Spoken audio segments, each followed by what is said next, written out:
How about this excuse? I killed an American today with a Hellfire missile thanks to a U.S. drone. Why did we do that? Because he was trying to kill us, plot against us. That's the overview. But today we get the details on how the President of the United States and his Justice Department combined to put together a white paper that justified that attack against Anwar al-Awlaki, Samir Khan, and his son, who was with him at the time. That's right. It's interesting because the White House is now relenting. They were going to keep classified, keep secret from the lawmakers on Capitol Hill exactly what into the 2010 legal opinion written by the Department of Justice on the killing of al-Awlaki. Well, there was a brouhaha. Look, we got to, if you're going to have the drone guy, the architect of the drone, be your next CIA guy, and he's the guy sitting down today, Mr. Brennan, then we're going to have to know what went into it. So at the 11th hour, what was released is that two committees, the House and Senate Intel committees, just those two committees, will be allowed to sit in a room and read the paper. They can't take notes. They can bring an aide with them just so they can see what went into the decision. I'm just wondering why this is suddenly a topic of discussion. John Brennan's being... I know, I get that. John Brennan, you know, going to become the head of the CIA, right. You know, possibly. But that's why. They killed al-Awlaki, what is it, 2 years ago now? I mean, nobody was standing up and screaming and yelling. A couple people were, the ACLU, one of them. But I don't remember lawmakers making a humongous stink about this. Some libertarians did. So it's a little curious why suddenly, you know, to me it's two issues. Is the president being hypocritical because he complained about George Bush and his tactics with the war on terror? Yes, but that's a separate issue from President Obama's fighting the war on terror. Are you against actually killing terrorists? Well, yesterday, Ed Henry from Fox News grilled the president's spokesperson on that. Okay, on the drones, why are you dancing around the question of whether or not we kill civilians? Why can't the government at least admit that civilians I don't think that I'm dancing around it. I didn't dispute it. Necessarily. Well, I'm just not going to. What I can't do, or what I'm not. Been killed, right? I disagree with that. Okay. Do you think this is going to imperil John Brennan's nomination? The president believes that John Brennan is uniquely qualified as a 25-year veteran of intelligence work, 25-year veteran of the CIA, to lead that agency. And as the president's top counterterrorism advisor these past 4 years, he's done extraordinary work in the effort to combat al-Qaeda.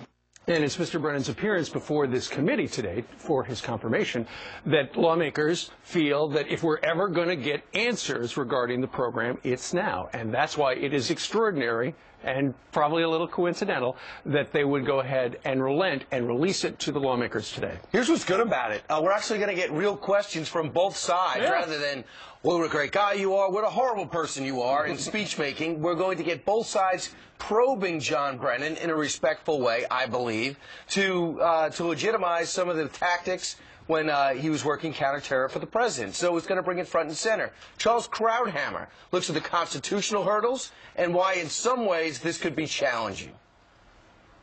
They want to pretend that you can only hit an American al-Qaeda operative who's an imminent threat, and then define imminent threat out of existence by saying al-Qaeda is continually hatching plots. So he's always, all day and all night, an imminent threat, i.e. that criterion is meaningless. I think we really have to have an effort in the Congress, in the executive, and in the country to have an argument about what are the guidelines, who is a soldier, and who loses all rights in this kind of shadow war. Charles Krauthammer also went on before he said that. He said he really doesn't understand the sort of hysteria over the idea of killing Americans who have taken up arms against the United States. I mean, I don't know. I'm not against killing Americans who decide that they want to follow al-Qaeda.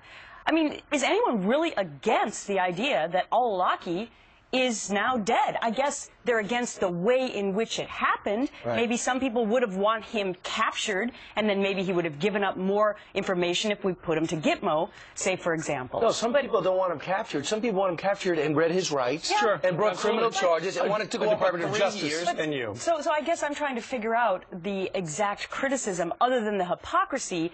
Do we really have criticism about the president taking out members of al-Qaeda. I mean, on the one hand, he was criticized for not believing in the war on terror. Now he actually is doing something about the war on terror, and that's problematic. Well, when we stormed the beaches of Normandy, Krauthammer went on to say, we didn't go up to the bunkers and say, any German Americans in here? No, we just shot them all, and that's the type of war we're in if you boil down to how this started and what we continue to fight. Right, but it comes down to, and this is why some lawmakers are upset, we're talking about American citizens denied due process. At what stage do they become enemy combatants? And that's probably contained in this super secret document that's going to be released to the congressman. Meanwhile, Senator Ron Wyden, who's a Democrat from Oregon, says this: I want it understood that because this is such a central issue, you have an individual with enormous influence who is really the architect of the counterterrorism policy in the Obama administration. Mr. Brennan he's talking about. That I am going to pull out all the stops to get the actual legal analysis, because without it, in effect, the administration is practicing secret law. So there will be, as Brian, you said, there will be grilling from both sides. And speaking of both sides, where have they been? Finally, the left, certain members of the left, kind of coming out of their quiet stage and now being critical of the president's program. The memo says that the federal government can use drones to attack people in terrorist organizations, including American citizens who are involved with that terrorist organization. However, and then this is an important point they underscore, however, you do not have to have operational intelligence that this person is involved in or planning an attack on the United States. An attack on the United States. He's so a you US don't like citizen. this program in any way, shape, or form. It's constitutionally corrupt. I mean, they're clearly hypocrites. They clearly don't really care about human rights. They only care if it helps them politically. There is no way you can argue that you can kill an American without due process, and that he's not being held accountable by the media. I mean, he has not even addressed this memo. Could you imagine if this was Bush?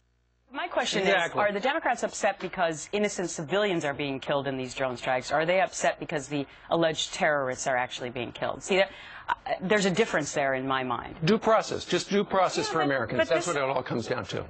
So we actually believe, I don't agree with that. I believe that if somebody is a member of al-Qaeda and he's plotting to kill he or she Americans, I don't have a problem with the drone taking them out. Sorry, I don't. We're going to have it again. Adam Gadon, that's the guy we're eyeing now. An American, al-Qaeda higher up, and he'll be dead soon. And let's see who's going to be outraged about it. Probably the same people. They're going to ask tough questions today. Coming up straight ahead. Go to